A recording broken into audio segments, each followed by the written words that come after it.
Ciao a tutti and welcome back to another video. Today's video will be another grammar video and I will teach you one of the topics that Italian learners start studying at the beginning of their Italian journey. It is not very difficult, but sometimes there are a few things that are important to remember in order to not make mistakes, and we will cover these during this video. Today's topic will be definite articles. In Italian language we have three different types of articles: definite, indefinite and partitive.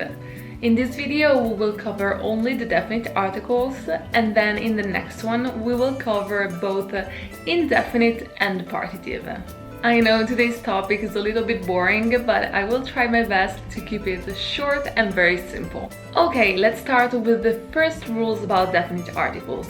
When do we use definite articles?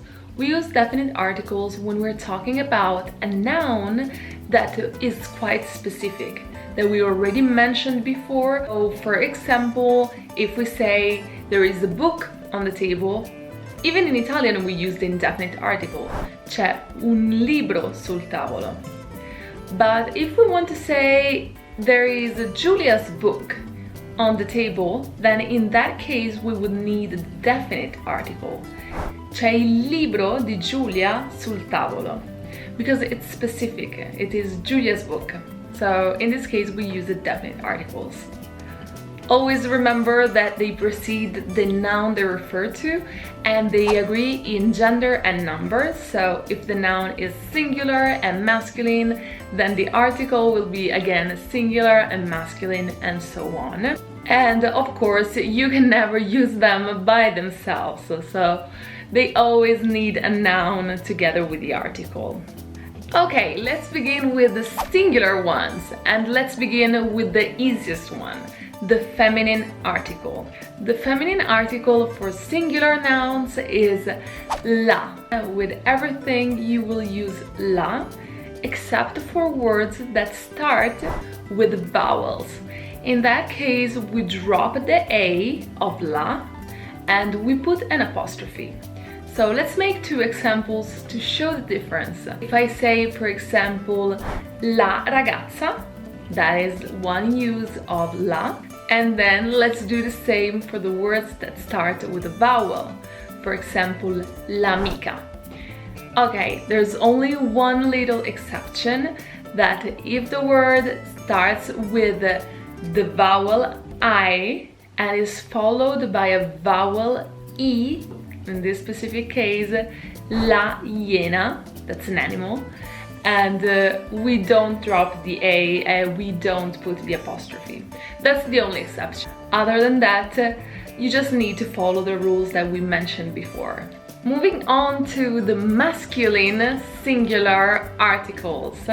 In that case, we have two different types. The first one that we'll cover is the article il. We use the article il in front of every word starting with a consonant. So let's make a few examples.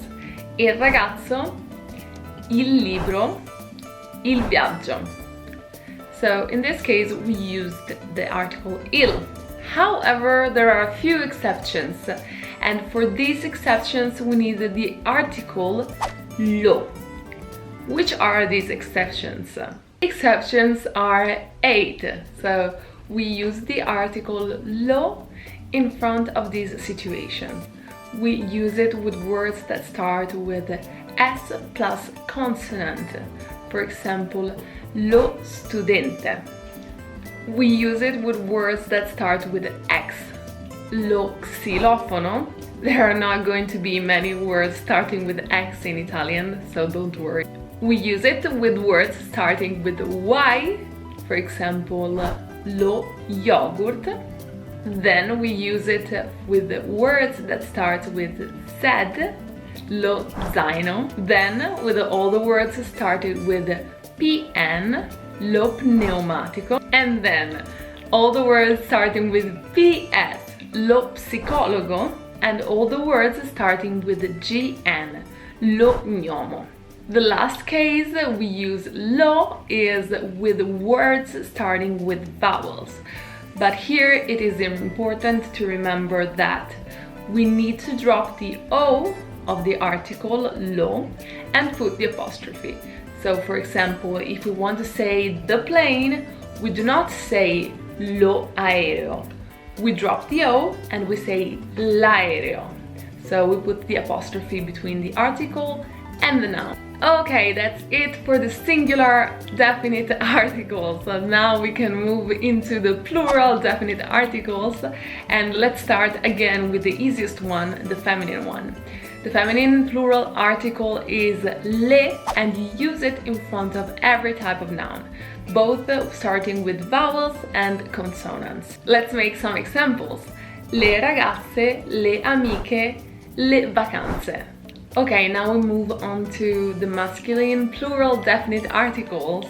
Here you just need to remember the rules that we mentioned before. So if in the singular form we use the article il, then in the plural form we would need the article I. For example, if I say il ragazzo and then I say I ragazzi. On the other end, if the article that we used in the singular form was lo, in that case, in the plural form, it becomes gli. So if I say lo gnomo, the plural form would be gli gnomi. Here, a few general rules when it comes to definite articles, when you should not use the definite article. First, with names of people. You don't say la Marta. You say Marta, simply, without the article. In front of the names of the city, you never say la Roma, you say Roma. With months and days of the week, you simply say, for example, luglio è il mio mese preferito. So we don't put the article. Sometimes you may hear some people say il sabato vado in palestra, but if you use the article in front of a day of the week, that implies somehow that you do that thing every week on that day. So if I say il sabato vado in palestra, that means that every Saturday I go to the gym. Of course, there are a few other cases when not to use the article, but these are usually the most common ones. Finally, a few other examples of when to use the definite article. So, of course, as we said, if it's something specific or something that we mentioned before, then we require the definite article. And then with the names of families, what I mean is usually the last name. For example, if you say I Rossi ci hanno invitato a cena, that means the Rossi family invited us for dinner. Other than that, you use the article with names of rivers, lakes, mountains, big islands, states, and regions, and the list could go on a little bit, but I will make some examples. Le Alpi, the Alps, or if we say l'Italia, or if we say l'Oceano Indiano. So these were just a few examples, of course.